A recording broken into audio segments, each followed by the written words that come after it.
Welcome back to Dr. B Teaches and the 7th Generation podcast, where we explore stories of resilience, social justice, sociology, and the fight for Indigenous rights. I'm Dr. B, the host of the show, and today I'm going to be talking about 5 different stories. They are really difficult stories to share, but they're really critical for us to understand just how difficult it is to live in a settler colonial society if you are Indigenous.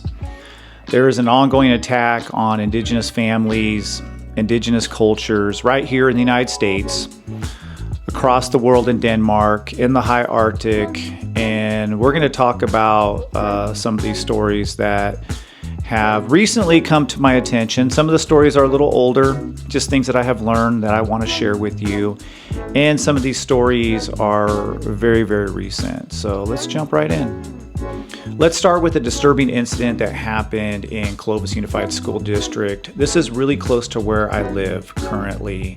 Also, I do know the people involved, and I'm not going to mention names, at least not at this point, because there's an ongoing investigation that is happening. But it involves a 3rd grader, a Native American boy with long hair. And at school one day, recently, a substitute teacher apparently threatened to cut off his hair. And he did so in front of other educators who apparently laughed. Now, this came to the attention of his parents, and of course, his parents were livid. They are well known in the community and also incredibly educated, highly educated on these issues. And of course, they were really upset about what happened to their son. And I can honestly say that living here in the area, I know from talking to a lot of people and also my own experiences that Clovis is not the most friendly community to POC, certainly not to Native Americans. So there is some history here.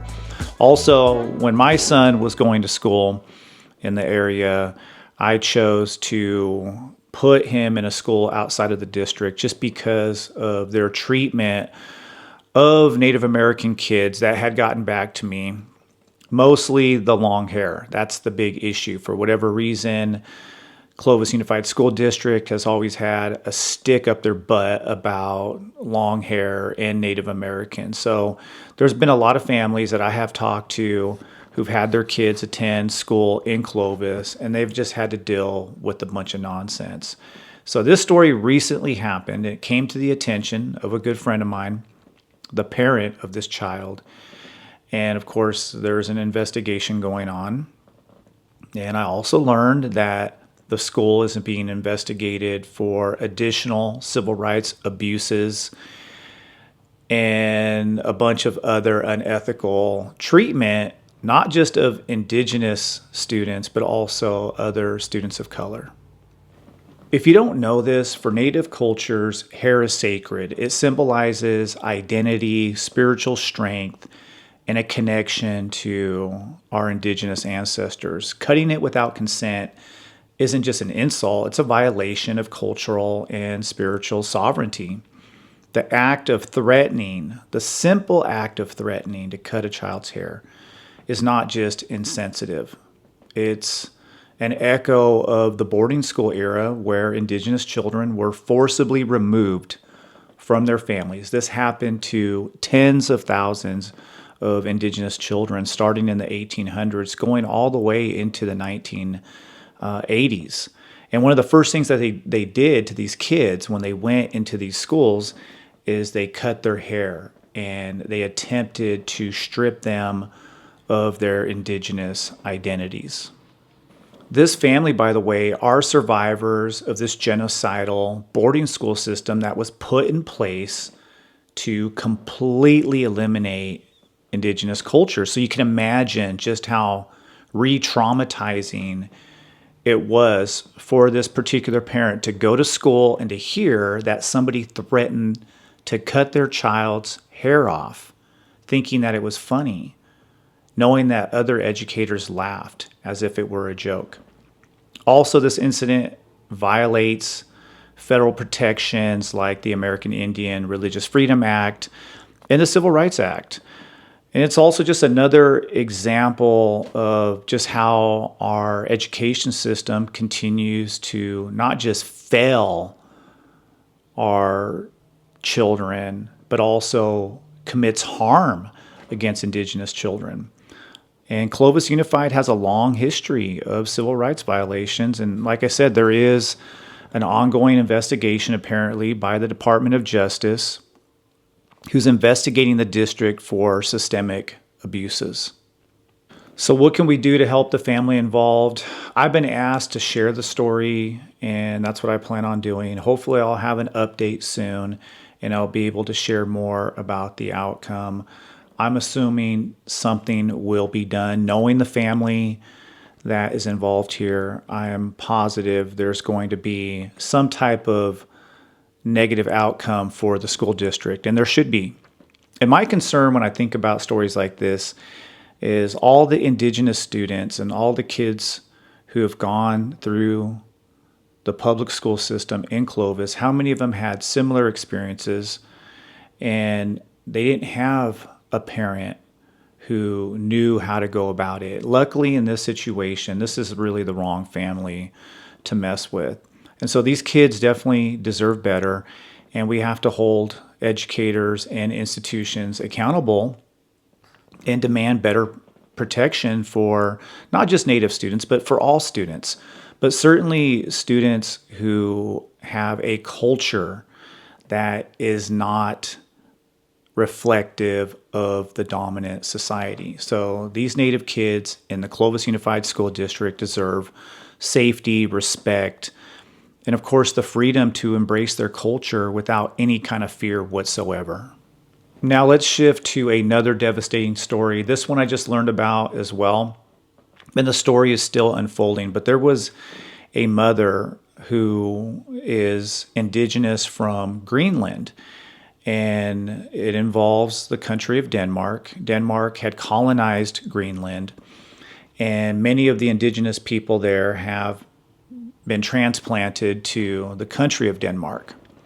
And apparently they have these parental exams or tests that they give, and they can actually take away your children if they feel that you are not fit to be a parent based on this test that they give. And this Greenlandic mother, this Indigenous woman, had her child taken away. And I saw the video. It's just absolutely devastating. Literally just 2 hours after she had her baby. And the state, Denmark, had already made a decision to do so even before the baby was born. And this is because she failed a parenting test. I learned about this story from an article in The Guardian, and it has definitely sparked a lot of outrage and a lot of calls for justice, not just for this young mother, but also for all the other mothers who've had their children taken away in the past. And I just couldn't even imagine this happening in 2024.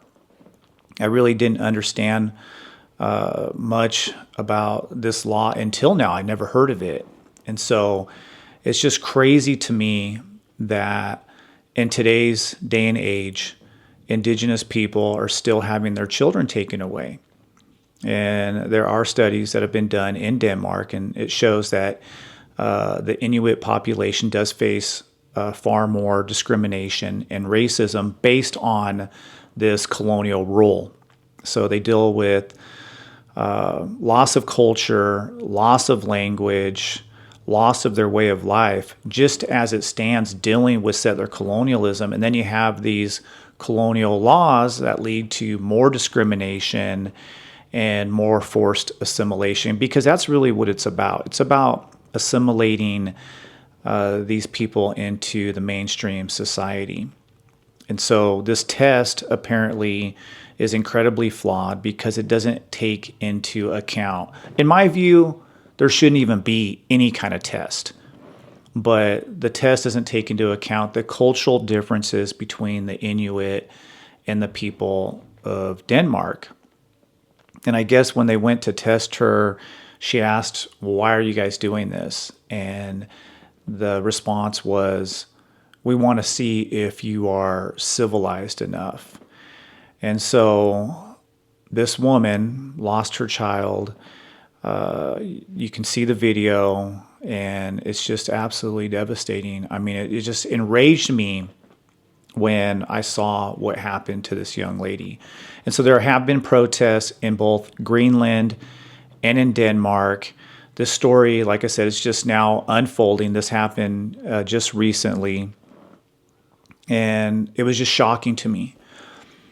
And then I started reading some of the comments in the comment section, and so many people have reported that this happened to somebody in their family, or this type of stuff is still happening in Canada. That it doesn't matter that we're living in 2024.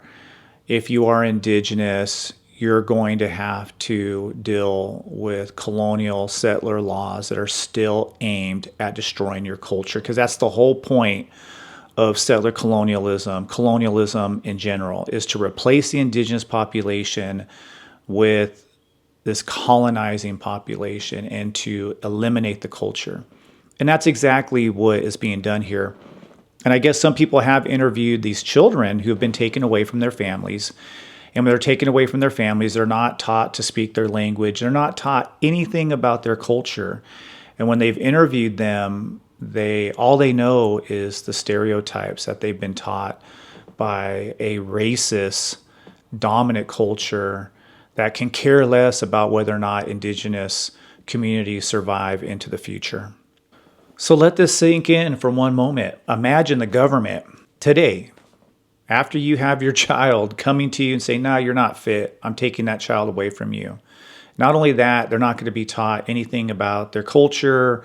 They're not going to be taught their language, their customs, their rituals. They're going to be assimilated into a culture that is directly opposed to your own. And like I said, this is not an isolated incident. It's part of a broader pattern of Indigenous families being torn apart under the guise of protecting the child. It's a modern iteration of these old colonial policies that led to the removal of Native children in the boarding schools, and laws that were set up to take Native Americans from their families and have them adopted into non-Native families. This has been a whole legacy here in the United States prior to ICWA and even after ICWA.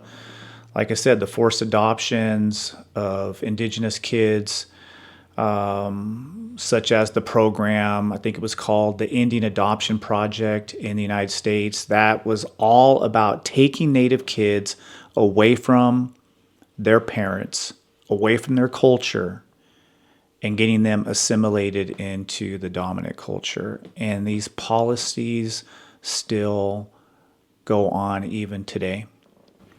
At this time, I'm still trying to learn more about these parental tests that they give and the whole situation that's going on in Denmark. And apparently there's a bill that's being introduced that will continue the law or potentially do away with the law. So as the story continues to unfold, I'll definitely try to update all of you. And I think I need to do a little bit more homework on the situation as well, because up until recently, I had no clue anything like this was going on. And of all places, Denmark. All right, let's turn to another story. This time, this is in Canada. And this is a really dark chapter in Canadian history. And it's something that I just learned about. I don't know a lot about Canadian history, but everything I learn about it as it concerns Indigenous communities is just all bad. And it further illustrates just how colonial powers can and will manipulate Indigenous lives if it means it's going to benefit them and eliminate Indigenous culture, which is the whole point of settler colonialism. So in the 1950s, Inuit families were forcibly relocated by the Canadian government to the high Arctic. Now, this is a region where very few people lived, if any. And the Canadian government promised these people that they would relocate them there for 2 years. And after that time, they could decide if they wanted to come back. They also told them that when they relocated them, that they would provide them everything that they needed to survive in the area. And of course, this simply did not happen. And so the official reasoning behind this removal was to assert Canadian sovereignty during the Cold War. But of course, there's a human cost, and it wasn't to the Canadian government, it was to these Indigenous families. And I believe the total was 87 people who were relocated. And we're talking about the most remote areas in the world. And these Inuit families were promised better living conditions, access to resources, all the support they needed. And of course, they didn't get any of that. Instead, they were left there to fend for themselves in an environment that they just weren't equipped to survive in. And so many of these people literally starved to death.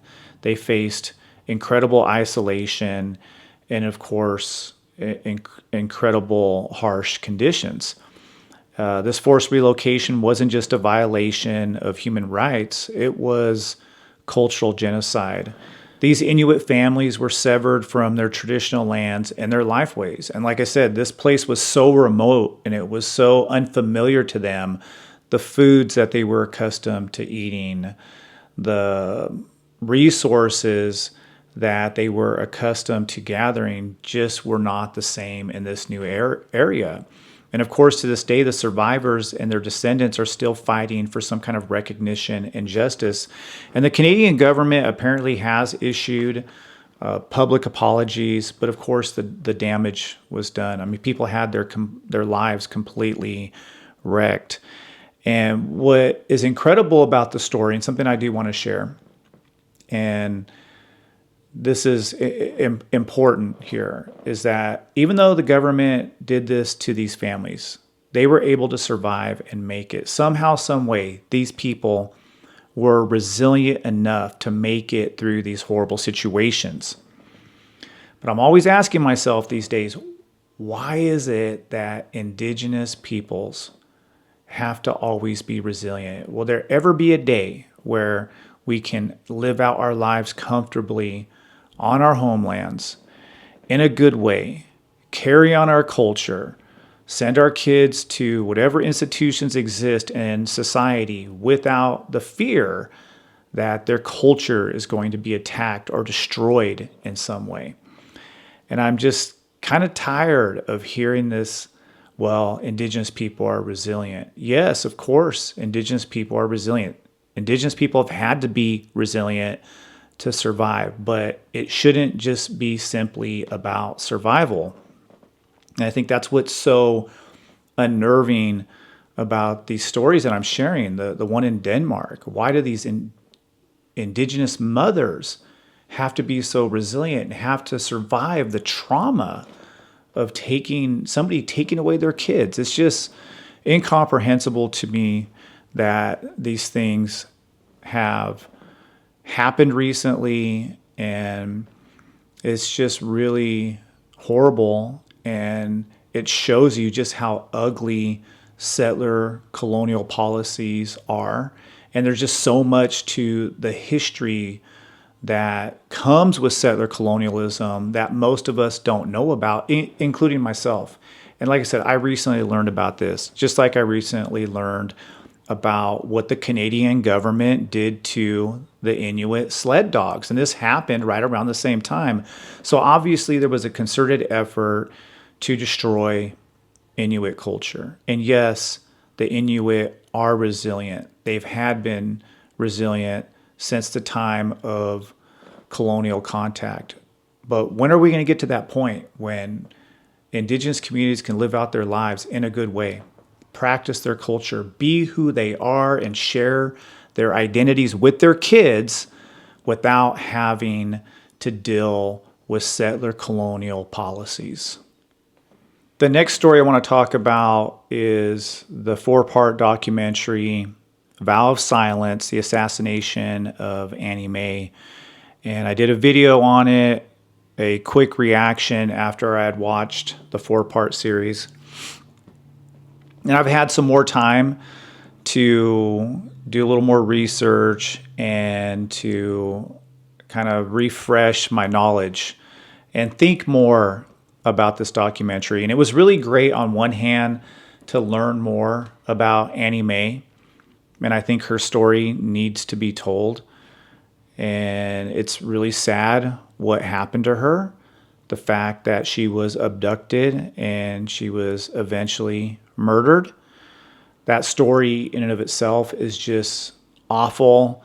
And there's so much other aspects of her life that I didn't know about. And some of that was revealed in the 4-part documentary. So I did enjoy that. But it was also incredibly problematic, like all documentaries are. There's no documentary that's perfect. There's not one version of any story that's going to give you all the facts. But I felt like there were aspects of the documentary that was just really taken out of context. And in some cases, there wasn't any context that was given.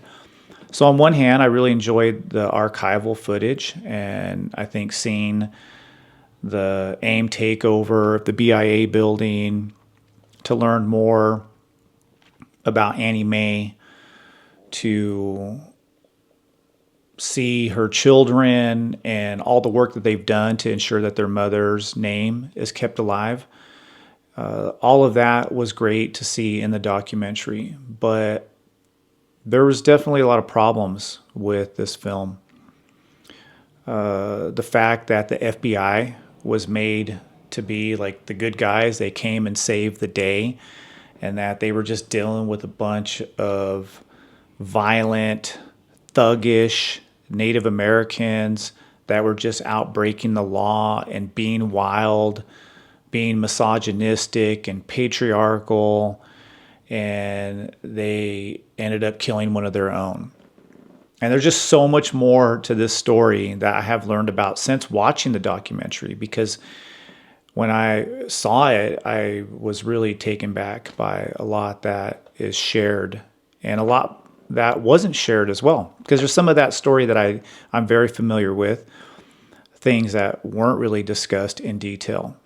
That could be somewhat misleading, and that's the involvement of Leonard Peltier. And that's the last thing I want to talk about today is Leonard. But let's just stay focused on Annie Mae. So she was killed, and she was left for dead on the Pine Ridge Indian Reservation, shot in back of the head. And she was possibly sexually assaulted as well before her murder, abducted. And the film implies that it was AIM that had her killed. Now, what we think we know is that members of AIM killed her, but the director of the film, the producers, really do implicate the AIM leadership, that the AIM leadership ordered her death. And after just looking into it a little bit more, I'm just not so sure that this was the case. And there's a lot of people who were there during that time who suspect that the FBI had some kind of involvement.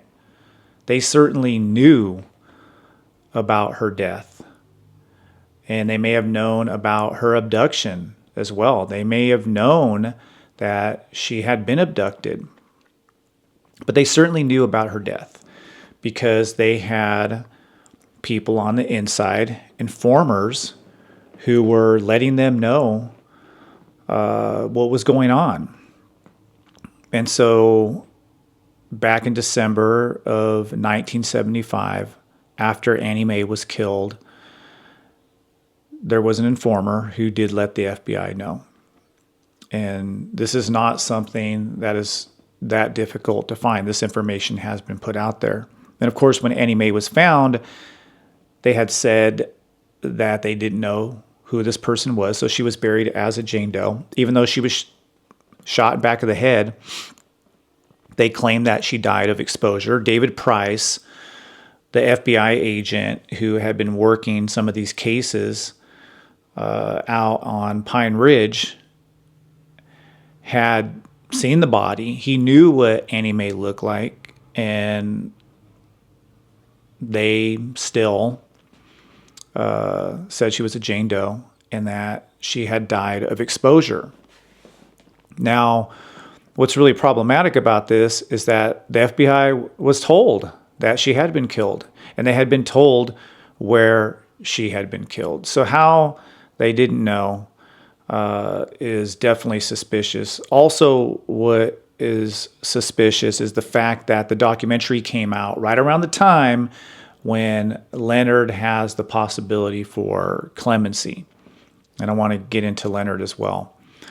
But when I first saw the documentary, like I said, it was really great to see and to learn more about Annie Mae and to see some of the archival footage, which is just really incredible.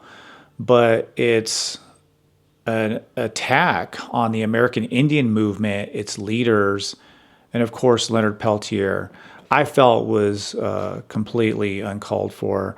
And there was just a complete lack of context. Also, some of the things that Leonard was accused of, people have said those things did not happen, including her interrogation, that Annie Mae was being interrogated by the American Indian movement because people had suspected her of being an informant. And there are people who have come to Leonard Peltier's defense because people have said that he was the one who interrogated her and that supposedly he took her out and he put a thing to her head.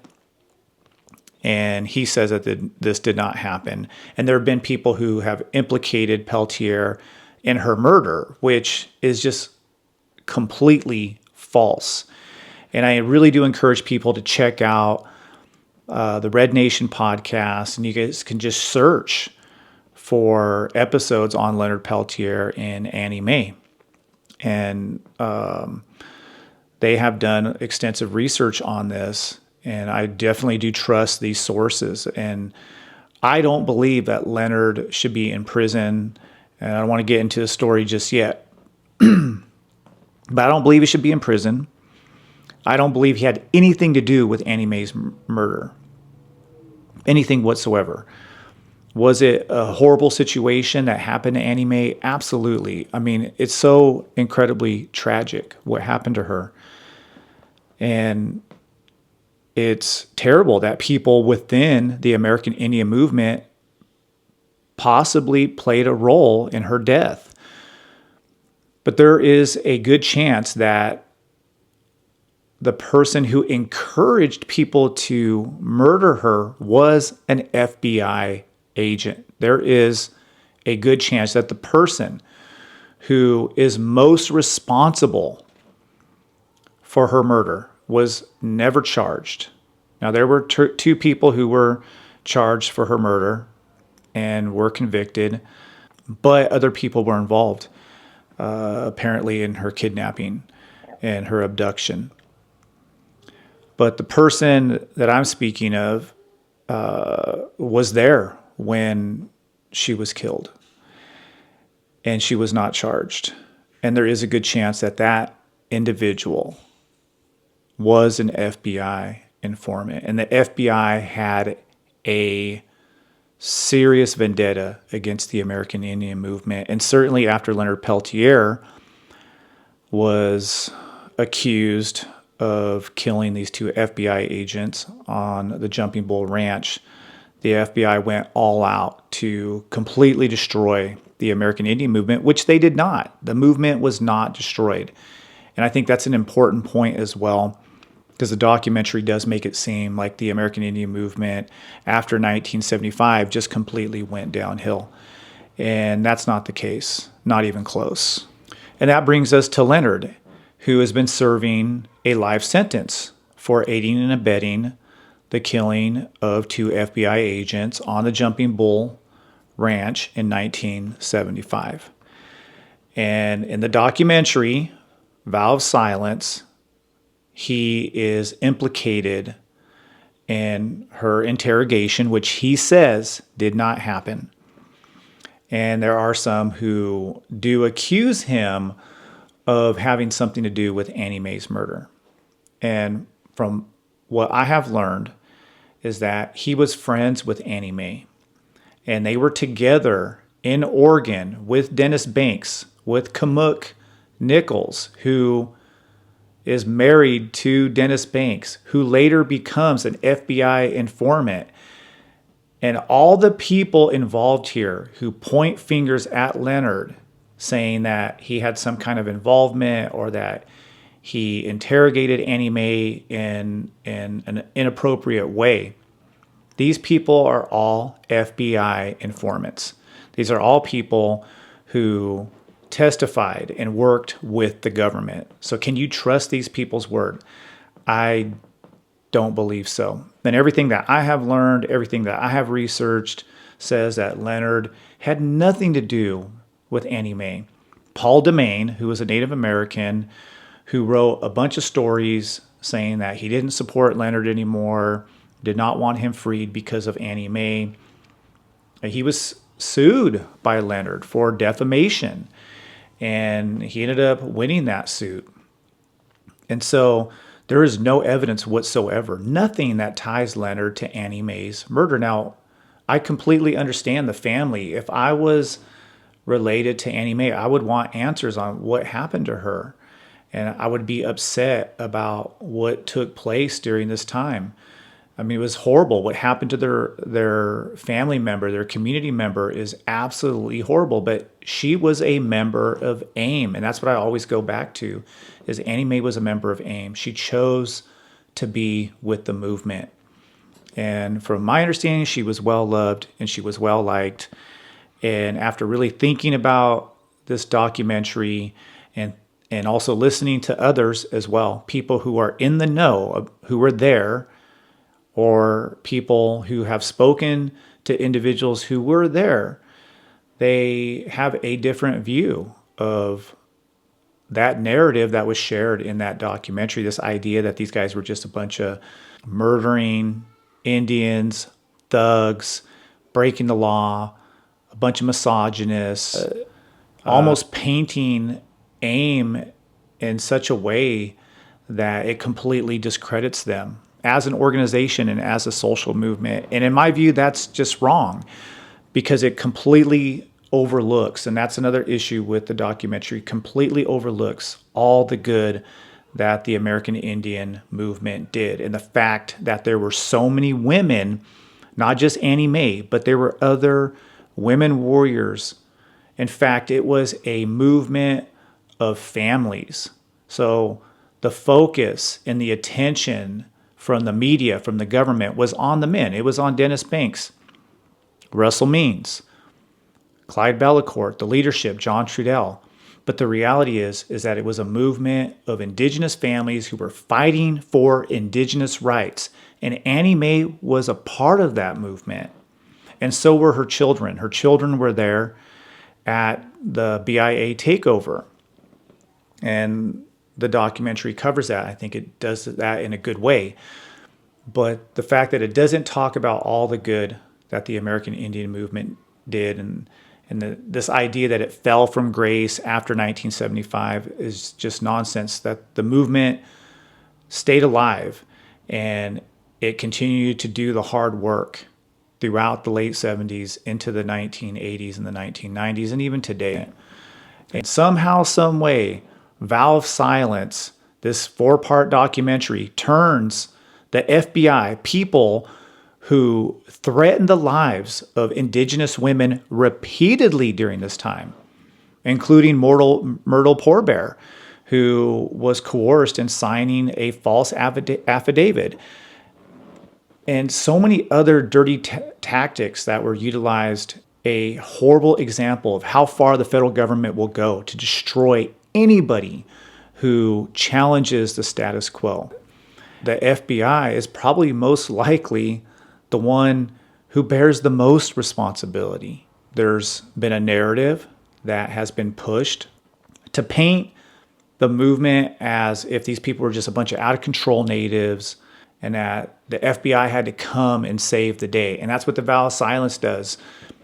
You have these people who are informants that are informing on the American Indian movement. You have these pretendians who infiltrate the movement and are being paid to help destroy this movement. And somehow, some way, these people are turned into heroes. That the FBI, David Price, and others are now the good guys. And I just can't even go with that. Leonard should not be in prison any longer. We should all be supporting his release, in my view. Anybody who knows anything about this case here would not be in support of Leonard's clemency. So anyway, there's just so much to the story that hasn't been fully told. Some things that, like I said, I just recently learned about. So those are my thoughts on that.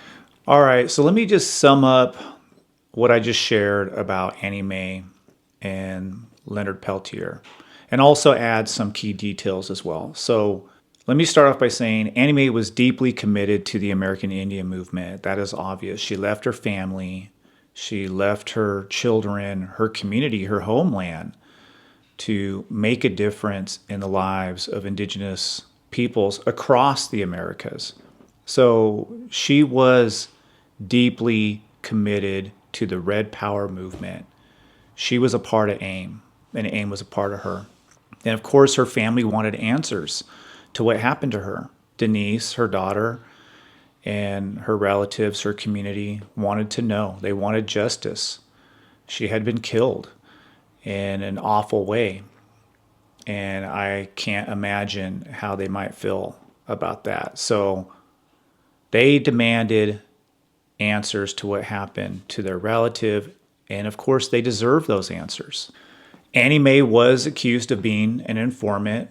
In 1975, in Farmington, New Mexico, there was a hate crime that was committed by some boys, some white kids who beat to death these Native American men, Dene men, Navajo men. And AIM responded in support of the community. And during that time, Annie Mae was first accused of being an FBI informant. And this is where Leonard Peltier enters into the equation. Apparently, allegedly, he interrogated her at gunpoint, a claim that he vehemently denies. Douglas Durham, an FBI infiltrator, an informant, he did falsely label Annie Mae as an informant. It's a tactic used by the FBI, by COINTELPRO, to try to create some type of distrust within AIM. So that was the first time, apparently, as I know the situation, that Annie Mae was accused of being an FBI informant, which I don't believe she was. And I think the overwhelming majority of people who know anything about this case do not believe that Annie Mae was cooperating with the FBI in any way, shape, or form. Next is there's been a concerted effort to completely obscure the accomplishments of the American Indian movement, the Red Power movement, and to delegitimize their work. And in my view, this is both wrong and it's unfair. And I think that Vow of Silence, this 4-part documentary, contributes to that. AIM fought courageously for Indigenous rights and defended some of the most socially and economically marginalized people in the world. And I had said this before, no movement is perfect. AIM's legacy of revolutionary change, however, and their advocacy for Indigenous justice, Indigenous rights, deserves recognition and deserves respect. And I completely believe that. So let's talk more about the events leading up to Annie Mae's murder. There was the shootout on the Jumping Bull Ranch. This happened in June of 1975. This is where 2 FBI agents are killed. And this sparks a major vendetta by the FBI, by the federal government, against the American Indian movement, including Leonard Peltier.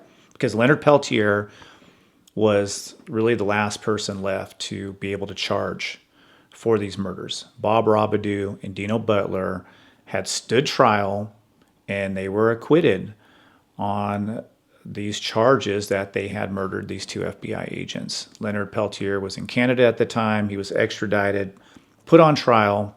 His trial was incredibly unfair, and he was convicted, and he's been in prison for 50 years. It's just a crazy situation. But after the shootout, Annie Mae, Leonard Peltier, Kamuk Nichols, who is the wife of Dennis Banks at the time, they all linked up together, and they ended up in Oregon. They were traveling in Marlon Brando's RV, apparently, that he had lent them, which is kind of a crazy part of the story. But they ended up getting pulled over by a police officer. Leonard was able to escape, and I think Dennis was also able to escape, but they apprehended Annie Mae and Kamuk Nichols. So she went and met up with Leonard.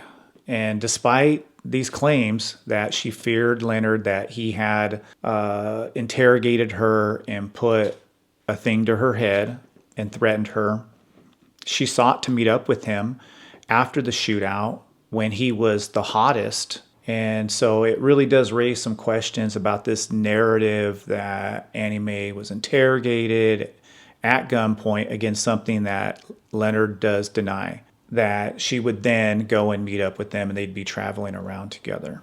They were together. She ends up getting arrested along with Kamuk Nichols. She ends up in jail, and they release her on bond. So after Annie Mae was released from jail on bond, she basically jumps bail, and she ends up in Denver, Colorado. And this is where Arlo Looking Cloud, John Graham, and Theda Clark come into play. And these are the individuals that are responsible for her murder, at least from what I know. And there's also Thelma Rios as well, who's later charged with aiding in the murder of Annie Mae, and she ends up getting a plea deal. And I don't think she does much time in jail. She passes away. She dies of cancer. But these three individuals, Arlo Looking Cloud, John Boy Graham, and Theda Clark, they're the ones responsible. She's taken from Denver, Colorado, to the Wounded Knee Defense House in Rapid City. This is in South Dakota. Then eventually to the Badlands on the Pine Ridge Indian Reservation, where she's shot in the back of the head. And there are reports as well that she was also sexually assaulted while she was abducted in Denver and taken all the way to South Dakota, where she was killed.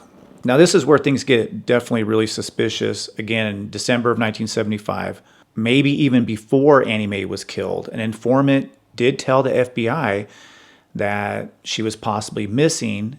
For sure, the FBI knew that she had been murdered, but the FBI took no action whatsoever. David Price is the FBI agent who's featured in the film. He's a piece of crap in my view. He is present when her body is recovered, but he fails to identify her, even though he knows who she is. He knows what she looks like. Obviously, her body was decomposing, but she knew what jewelry that she wore. She knew how tall she was, and so on. So she was buried as a Jane Doe.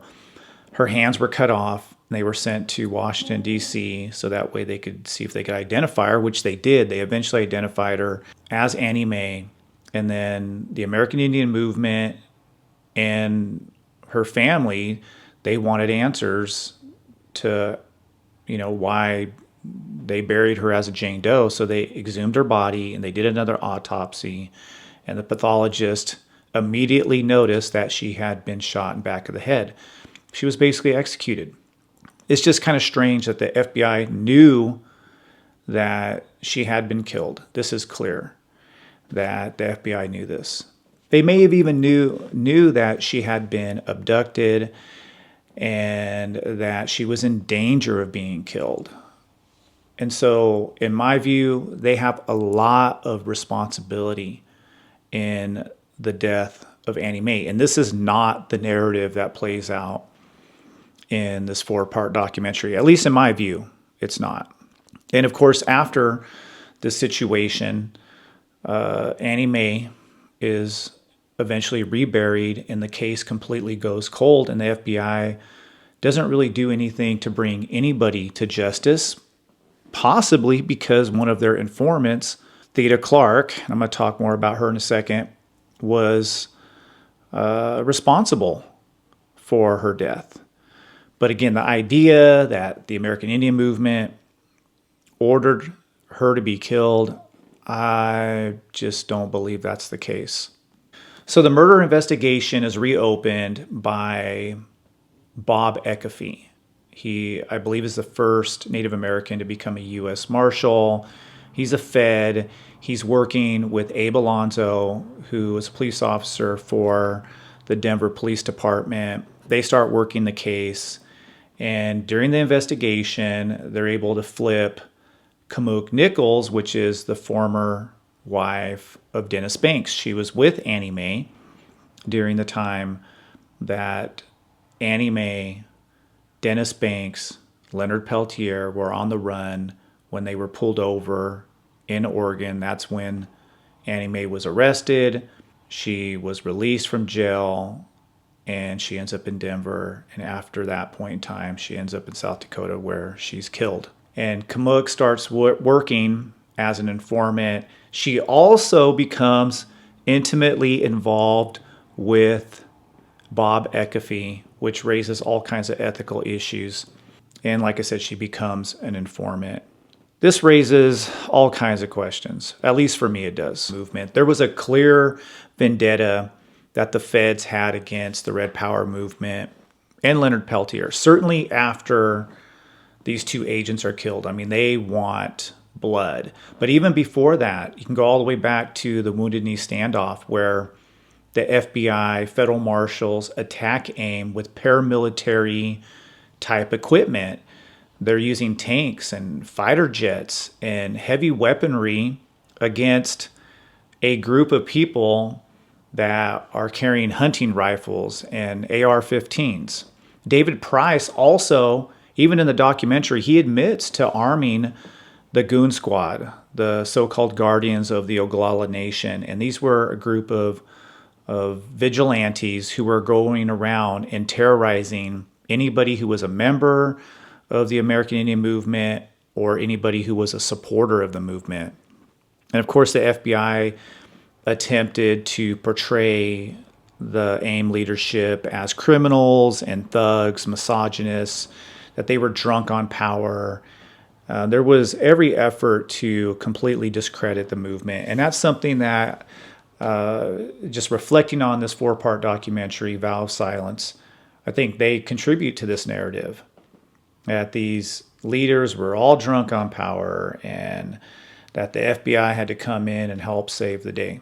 And that's what Bob Ecafee and the FBI does, which is absolute nonsense. And they completely gloss over the fact that Native women, including Jean Roach, who was threatened by the FBI, she was 14 years old, I believe, and they threatened her, and they threatened numerous Native American women because there were more women, Native women, in the movement than there were men. And they threatened them and threatened to take away their children. This is what happened to Myrtle Poorbear. So there was all kinds of unethical actions on the part of the feds that I feel was not really explored in the documentary. And you just can't ignore that because the feds had it in for Leonard and the movement, all the leaders. They were going to do anything that they could to destroy the social movement, even if it meant threatening Indigenous women. In the documentary, the feds come across as being these guys who are just seeking justice, and they're just out there trying to solve crimes, which is absolute nonsense. So here's the reality of AIM's accomplishments. They had a revolutionary impact, and in my view, that's undeniable. AIM created survival schools where kids could come in and be educated in a way that was reflective of their culture, so that way they could grow up and actually be proud to be indigenous, to be native. They addressed police brutality in the inner cities where Native Americans were sent off to during the relocation program, which was basically a program to completely assimilate and end this trust responsibility between the federal government and tribal communities. And then they took issues that were important to them to the United Nations. They traveled abroad to support other social movements. It wasn't just a local grassroots type of social movement. It was a global social movement. They supported the Sandinistas and also the women who are part of the Red Power movement, a part of AIM, founded Women of All Red Nations. And so something that I think is completely overlooked, and I feel like maybe I even overlooked it as well, is that the American Indian movement was a family-centered movement. It was about the children. It was about the community. It was about the family, not just about men who wanted to go out and act like tough guys or thugs or criminals, whatever the narrative that the FBI and others have tried to put out there. Madonna Thunderhawk has emphasized repeatedly in interviews that I've seen that the American Indian movement was a family-based structure. And you see this even in the 4-part documentary, although the director doesn't really elaborate on it. But when Annie Mae went to the BIA building, she had her children there. And there were always kids around these social movements. Whenever they were active with their children. And that part of the Red Power movement is often ignored. Also, women played a crucial role in the movement, yet their contributions are often ignored as well. And for whatever reason, there was this FBI obsession with AIM's male leaders. And I think that's part of why the women and all the work that they did to contribute to the Red Power movement is often ignored. And the FBI has tried to misrepresent the American Indian movement. They wanted to tarnish the images. And there's others who've helped them tarnish the images of the leadership, portraying them as jealous, divisive, misogynistic, thuggish, violent, and so on.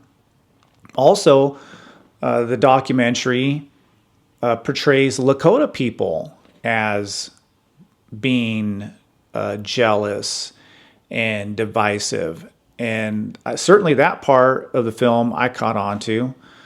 And I always tell people, despite whatever flaws these individuals had, the Red Power movement achieved a lot of revolutionary changes for indigenous communities, and that definitely deserves recognition. And there is no perfect human being. And I'm sure all these leaders had some kind of flaws. They were all problematic in some case because nobody's perfect. And my understanding is there was a lot of, people arguing about the direction of the movement. And that's how social movements work. There is not a perfect social movement. There is not a perfect individual. So I'm sure they had a bunch of individual flaws, but that does not overshadow all the good work that they did. At least in my view, it doesn't. There are so many unanswered questions. The FBI, they were told that Annie Mae had been killed. They may have even been told that she was abducted, and they didn't do anything about it. And they were told who had murdered her. So they knew the people involved. They knew the names. And yet they didn't do anything to try to bring her family, Annie Mae's family, any kind of justice. And of course, I think about Theda Clark as well. Was she an FBI informant? She was there when Annie Mae was killed. And she was the one that was encouraging people to believe that Annie Mae was an informant. And it's very possible that she was the informant, that she was getting paid by the FBI. And what's interesting to me is that she was never charged with any crime.